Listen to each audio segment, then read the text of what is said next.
The Cosmic Briefing, hosted by award-winning author Dr. Alison Brown, opens the door to disclosure, consciousness, galactic history, and humanity's awakening. Hey everyone, thank you for joining me here today. Today actually is the Saturday before the solstice in June.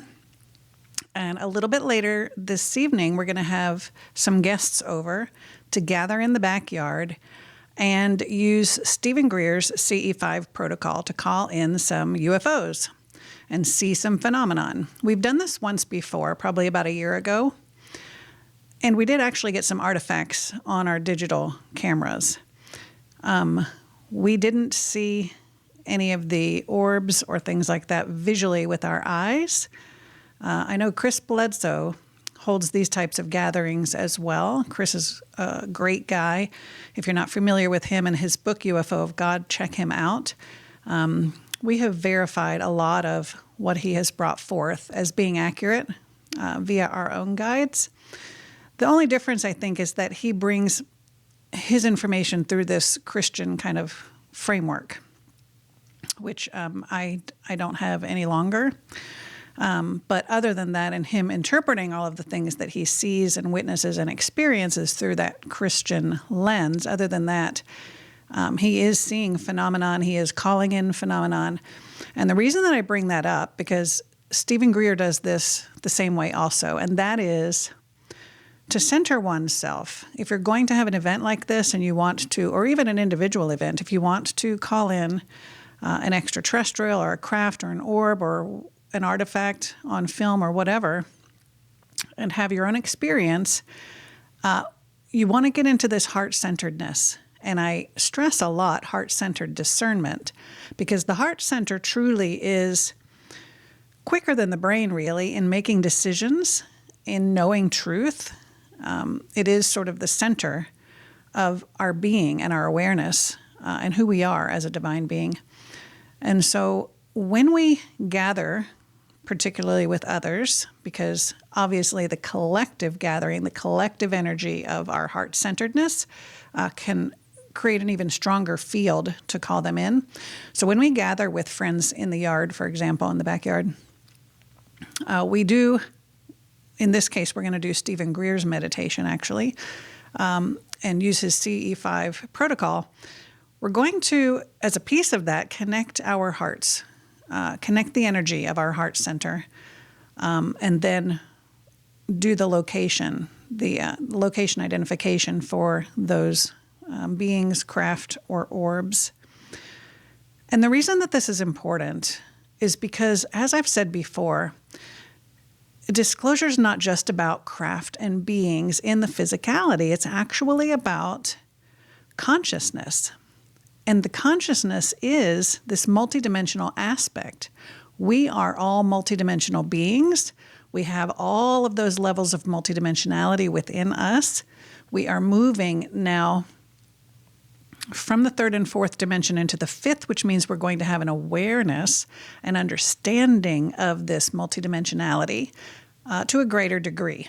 We're going to have a greater awareness of who we are and the interconnectedness that we have with all beings and all things, including the UFOs, the extraterrestrial beings, and a lot of the beings that we may call in, and definitely a lot of the beings that we chat with, actually most of the beings that we chat with in channeling, are from the upper dimensions. So they don't have a body anyway. And that is why perhaps we don't even see the orbs. We don't see a physical craft or being. We see the artifacts of them coming into our dimension and leaving our dimension, which is what we caught on film the last time. When we channel and we talk to these extraterrestrial beings, extraterrestrial simply meaning off planet, they're not a natural part of our planet. They're not human beings. They're not, the animal consciousness and things like that. They're off planet intelligences, energies. They are typically in the 9th, 10th, 11th, and 12th dimensions, the upper dimensions, higher level understandings, higher level information that comes through, and more of a divine perspective.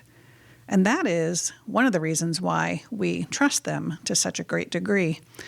You know, when I interact with people on X, there's a huge UFO community, and there are a lot of skeptics on there. And my goal really is to just put out information, my own experiences, this understanding of heart-centeredness, consciousness, and all of that. And so when I say things from my perspective, a lot of times I'll get pushback. Not too often, but sometimes I'll get pushback. How do you know that?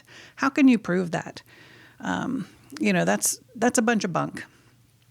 Well, I'll tell you, like I tell the people that say things like that, when you have your own experience, it's your truth. It becomes your truth. And it's even more than a belief system. It's not a belief system. It's my truth. I have conversations on the regular with high-level beings, extraterrestrials and others, ascended masters, angels, different beings.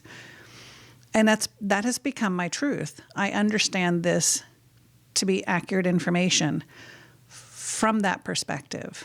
And because they are higher level beings, and over the past 10 years, they have proven themselves to me, whenever I've interacted with them, I feel the love that's emanating from them in our conversations. I feel good. I don't feel afraid. There's no fear. There's no weirdness. There's no anything that would make me have a red flag.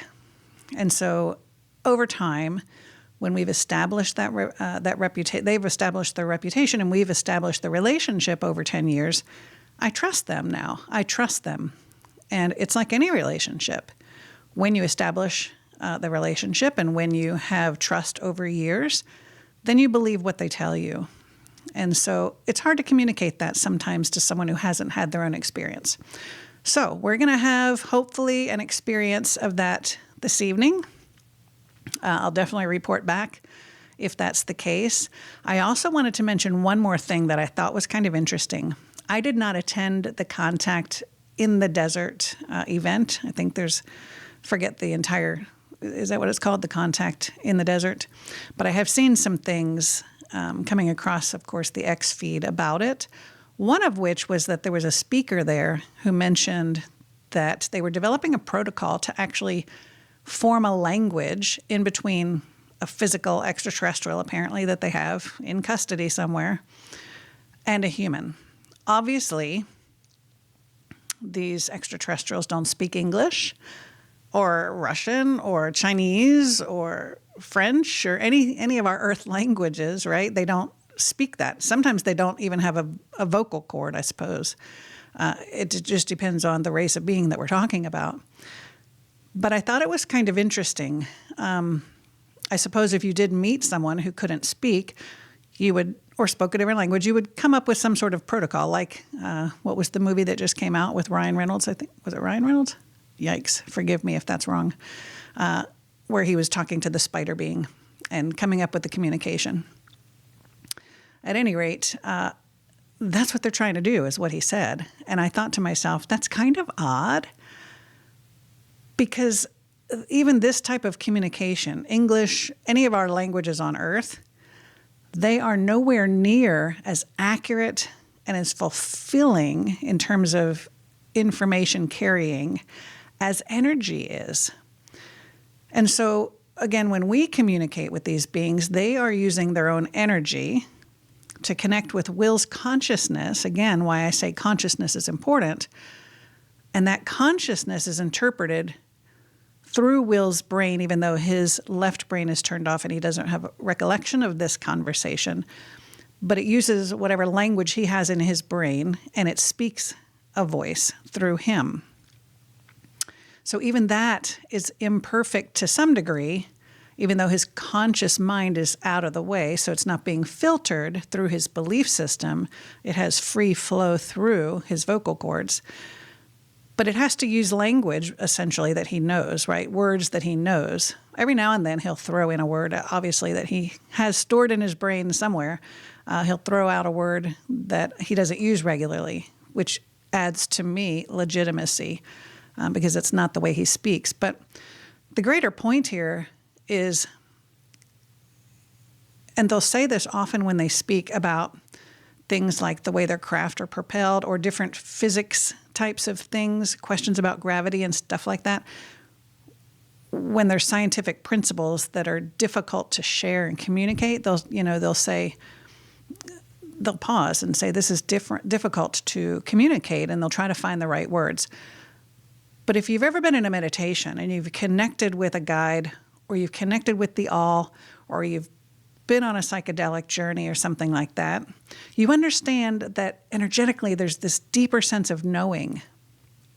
There is an experience that you can have where you are actually just imbued with information.